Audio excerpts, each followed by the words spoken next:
Assalamualaikum warahmatullahi wabarakatuh. Hai teman-teman, bagaimana kabarnya hari ini? Semoga teman-teman dalam keadaan sehat walafiat ya. Baik teman-teman, hari ini sebelum kita memulai pembelajaran, marilah kita membaca basmalah bersama. Let's say basmalah. Bismillahirrahmanirrahim.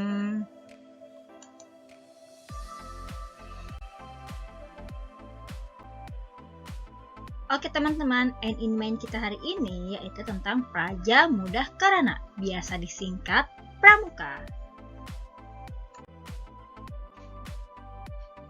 Tujuan pembelajaran kita hari ini yaitu yang pertama, siswa dapat menjelaskan makna lambang pramuka atau tunas kelapa dalam teks tulis. Yang kedua, siswa dapat menjelaskan makna lambang pramuka atau tunas kelapa dalam teks gambar. Yang ketiga, siswa dapat mendeskripsikan lambang pada seragam pramuka. Yang keempat, siswa dapat menceritakan lambang TKU pramuka pada gambar seri. Yang kelima, siswa dapat menyajikan informasi mengenai lambang TKK Pramuka Siaga dalam bentuk cerita. Dan yang keenam, siswa dapat menjelaskan rambu-rambu lalu lintas. Teman-teman, apakah teman-teman tahu pramuka itu apa? Wah hebat, good job teman-teman. Betul sekali. Pramuka merupakan singkatan dari Praja Mudah Karana. Pramuka pertama kali dikenalkan di Inggris oleh Robert Baden-Powell. Robert Baden-Powell mendapat julukan sebagai Bapak Pandu Dunia. Nama pramuka diperkenalkan kepada masyarakat pada tanggal 14 Agustus 1961, sehingga tanggal tersebut diperingati sebagai Hari Pramuka. Pramuka memiliki 10 janji yang disebut dengan Dasa Dharma. Salah satu janji Dasa Dharma adalah menjadi patriot yang sopan dan ksatria. Teman-teman, ada yang tahu tidak lambang pramuka internasional seperti apa? Baik, Bu Ica tunjukkan ya. Seperti ini. Lambang pramuka internasional dikenal dengan Lambang Pandu Dunia atau WOSM, atau nama lainnya Organisasi Kepanduan Dunia. WOSM ini didirikan pada tahun 1922. Lambang WOSM terdiri dari bunga lili dengan 3 ujung, kompas, 2 bintang, dan tali melingkar bersimpul mati. Nah, teman-teman, ternyata lambang gerakan pramuka atau tunas kelapa ini memiliki makna loh. Nah, lambang pramuka adalah tunas kelapa. Lambang pramuka ini dipilih karena akar, batang, daun, dan buah kelapa memiliki banyak sekali manfaat. Tunas kelapa dilambangkan sebagai tunas bangsa Indonesia. Anggota pramuka sebagai tunas penerus bangsa harus mengharumkan nama Indonesia. Tunas kelapa kokoh, artinya setiap anggota pramuka harus menghadapi segala tantangan. Tunas kelapa bisa tumbuh di mana saja. Artinya, setiap anggota pramuka dapat menyesuaikan dengan keadaan sekitar. Pohon kelapa tumbuh menjulang tinggi. Artinya, setiap anggota pramuka memiliki cita-cita yang tinggi. Akar pohon kelapa tumbuh kuat dalam tanah. Artinya, setiap anggota pramuka memiliki keyakinan dan tekad yang kuat untuk menggapai cita-citanya. Lambang gerakan pramuka adalah tunas kelapa yang bermakna bahwa setiap anggota pramuka hendaknya berguna, seperti seluruh bagian pohon kelapa. Lambang pramuka merupakan tanda pengenal yang dimiliki setiap anggota pramuka yang mengiaskan cita-cita gerakan pramuka. Selain lambang, gerakan pramuka juga memiliki atribut berupa pakaian seragam. Anggota pramuka menggunakan pakaian seragam beserta lambangnya. Pakaian seragam pramuka bertujuan untuk mendidik disiplin dan kerapihan, menumbuhkan persatuan dan persaudaraan, serta rasa bangga anggota gerakan pramuka. Pramuka dibagi menjadi beberapa tingkatan yang ditentukan berdasarkan umur. Kelompok umur 7-10 tahun disebut dengan pramuka siaga. Kelompok 11-15 tahun disebut pramuka penggalang. Pada seragam pramuka siaga dan penggalang terdapat lambang yang berbeda. Siswa kelas 3 biasanya termasuk dalam kelompok pramuka siaga. Anggota pramuka juga sering menggunakan tongkat dalam kegiatan. Tongkat dapat digunakan sebagai tempat memasang bendera regu, mendirikan tenda, membuat tandu, dan lain-lain.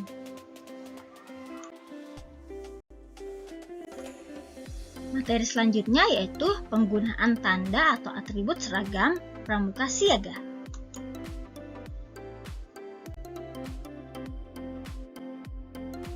Teman-teman, ternyata pemakaian lambang pada seragam pramuka memiliki tujuan loh. Tujuannya yaitu untuk mempermudah mengenal identitas anggota pramuka. Salah satu jenis tanda pengenal pramuka adalah tanda satuan. Tanda satuan menunjukkan tempat seorang anggota pramuka bergabung.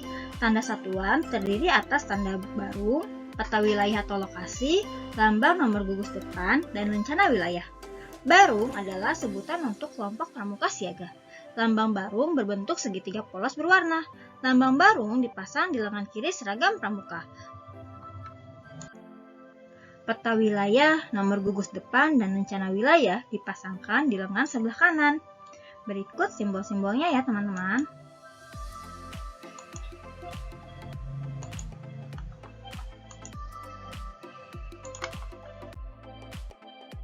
Teman-teman, tanda pengenal pakaian seragam pramuka siaga untuk akhwat dan ikhwan berbeda ya teman-teman bentuknya.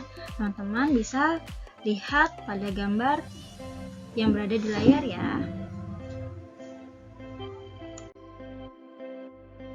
Teman-teman, pakaian seragam pramuka berbeda-beda sesuai tingkatannya. Ciri pakaian seragam pramuka siaga adalah memiliki list berwarna coklat tua pada lengan baju. Seragam pramuka siaga dilengkapi dengan lambang-lambang. Lambang pengenal diri berupa papan nama yang dikenakan di baju bagian depan kanan di atas lipatan. Pada tutup kepala terdapat lambang yang dikenakan di bagian tengah depan dan berwarna hijau. Bentuk tanda topi untuk pramuka putra dan putri juga berbeda, yaitu berbentuk segi empat untuk putra dan lingkaran untuk putri. Lambang lain yang terdapat pada seragam pramuka adalah lambang pelantikan. Warna dasar lambang pelantikan adalah warna coklat. Bentuk dan tempat pemasangan lambang pelantikan untuk pramuka putra dan putri berbeda. Untuk pramuka putri, lambang pelantikan berbentuk lingkaran dan dipasang pada kerah kiri. Lambang pelantikan pramuka putra berbentuk segi empat dan dipasang di dada sebelah kanan. Lambang WOSM dipasang di dada sebelah kanan untuk pramuka putra dan kerah baju sebelah kanan untuk pramuka putri. Bentuk lambang WOSM putra dan putri berbeda pada bentuk bingkainya. Lambang WOSM putra berbentuk segi empat, sedangkan putri berbentuk lingkaran. Baik teman-teman, materi selanjutnya yaitu tentang TKU atau Tanda Kecakapan Umum Pramuka. Mandiri merupakan salah satu sikap yang harus dimiliki sebagai jati diri anggota pramuka. Mandiri berarti tidak bergantung kepada orang lain. Mandiri juga berarti dapat melakukan sesuatu sendiri tanpa selalu meminta bantuan orang lain. Untuk melatih siswa menjadi anak mandiri, dalam kegiatan pramuka diajarkan berbagai kecakapan. Syarat kecakapan umum atau SKU dalam pramuka siaga misalnya dapat melipat selimut, menyimpan pakaian dengan rapi, dan lain-lain. Setelah menyelesaikan SKU, anggota pramuka mendapatkan tanda kecakapan umum atau TKU. Salah satu tanda pengenal pramuka adalah tanda kecakapan. Tanda kecakapan menunjukkan kecakapan, keterampilan, kemampuan, sikap, dan usaha seorang anggota pramuka.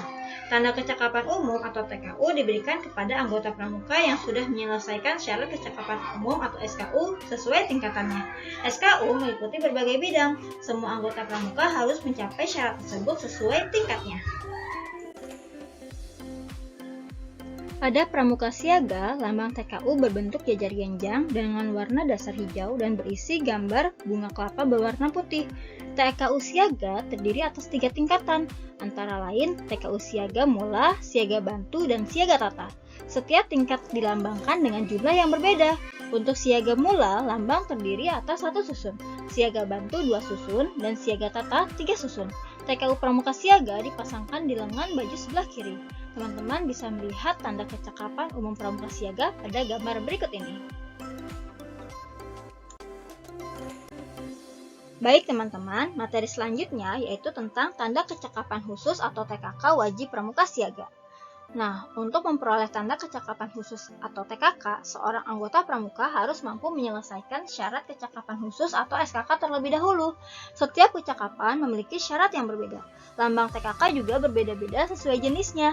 Dalam pramuka terdapat 10 kecakapan khusus yang wajib, antara lain pertolongan pertama pada kecelakaan, pengatur ruangan, pengamat, juru masak, berkemah, penabung, penjahit, juru kebun, pengaman kampung, dan gerak jalan. Lambang TKK untuk pramuka siaga berbentuk segitiga dan tidak memakai bingkai. Gambar lambang di dalam segitiga berbeda-beda. Misalnya, untuk TKK berkemah, lambangnya juga berbentuk kemah. TKK dipasang di lengan sebelah kanan seragam pramuka, paling banyak 5 buah. Jika seorang anggota pramuka memiliki TKK lebih dari 5, ia mengenakan TKK tersebut pada selempang. Tanda kecakapan khusus pramuka siaga terdiri atas 5 bidang. Warna dasar TKK siaga berbeda-beda sesuai bidangnya, antara lain sebagai berikut. Yang pertama, bidang agama, mental, moral, dan pembentukan watak berwarna kuning. Yang kedua, bidang patriotisme dan seni budaya berwarna merah. Yang ketiga, bidang kesehatan dan ketangkasan berwarna putih. Yang keempat, bidang keterampilan dan teknik pembangunan berwarna hijau. Dan yang terakhir, yang kelima, bidang sosial, perikemanusiaan, gotong royong, dan ketertiban masyarakat berwarna biru. Nah, ini dia teman-teman tanda kecakapan khusus atau TKK wajib pramuka siaga yang tadi sudah Buica jelaskan ya. Teman-teman bisa memperhatikan simbol-simbol TKK wajib pramuka siaga pada layar yang teman-teman simak hari ini.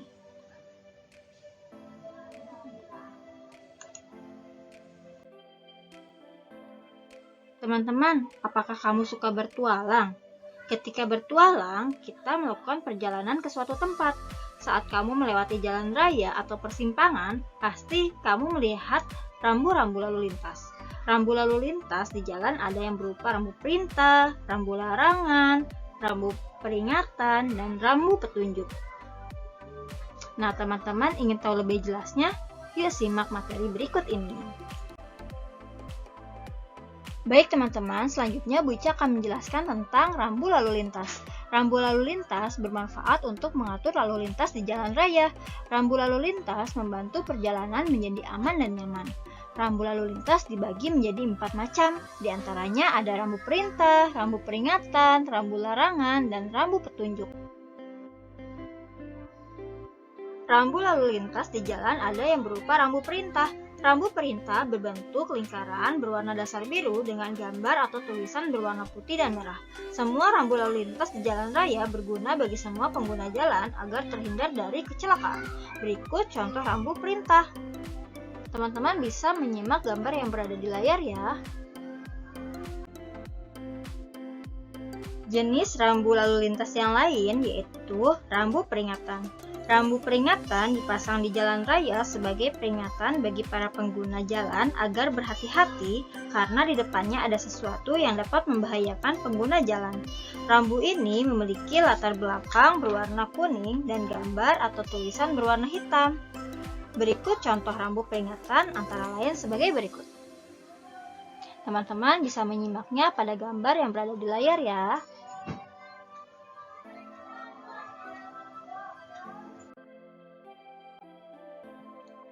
Selain rambu perintah dan rambu peringatan, ada juga rambu larangan.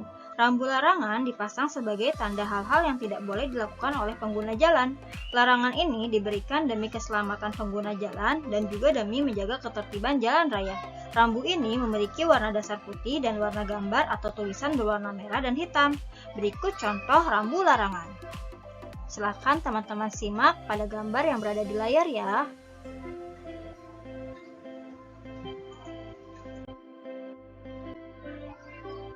Pengguna jalan raya harus mematuhi rambu-rambu yang ada. Ketika akan menuju ke suatu lokasi tertentu, kita dapat mencarinya dengan memperhatikan rambu-rambu petunjuk yang diberikan di sepanjang jalan. Rambu petunjuk digunakan untuk menunjukkan tempat atau lokasi tertentu agar mempermudah pengguna jalan menemukan lokasi yang dituju. Contoh rambu petunjuk antara lain sebagai berikut. Teman-teman bisa melihat gambar yang berada di layar teman-teman ya. Pada gambar tersebut, Lica akan mencoba mendeskripsikan 3 gambar yang berada di layar teman-teman. Yang pertama, rambu petunjuk rumah sakit. Rambu petunjuk rumah sakit didesain berbentuk kotak dengan warna dasar biru. Rambu tersebut memuat gambar tempat tidur berwarna putih serta gambar palang merah. Yang kedua, rambu petunjuk rumah makan. Pada rambu petunjuk rumah makan terdapat gambar garpu dan sendok berwarna hitam dengan dasar warna putih dan pinggiran biru. Yang ketiga, rambu petunjuk arah.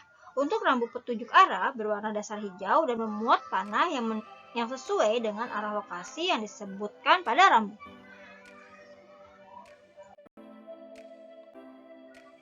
Alhamdulillahirrabbilalamin. Terima kasih kepada teman-teman 3 Atoba dan 3 Biranu Kumbolo yang sudah menyimak materi hari ini. Semoga bermanfaat. Wassalamualaikum warahmatullahi wabarakatuh.